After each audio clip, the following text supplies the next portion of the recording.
আজকে কি দিদি ভাইয়ের জন্য গিফট কিনেছি। দিদি ভাইয়ের জন্য গিফট কিনেছো? কি জন্য? আজকে কি আছে বলো? রাখি। হ্যাঁ, দিদি ভাইয়ের জন্য তুমি গিফট কিনেছো? আচ্ছা, দিদি ভাই রাখি পরালে তুমি গিফট দেবে? বাহ, চলো। তুমি খেতেও পারছো না, তুমি আগে ঘরে বসে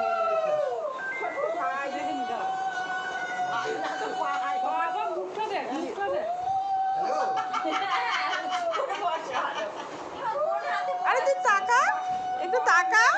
এটা বাঁ হাত তো। এ বাবা, এ কি? ওরা ভয় পেয়ে যাচ্ছে কিন্তু। তুমি করো, তুমি করো। তুমি কিসি দাও, দিদি ভাইকে কিসি দাও। হাম দাও দিদি ভাইকে।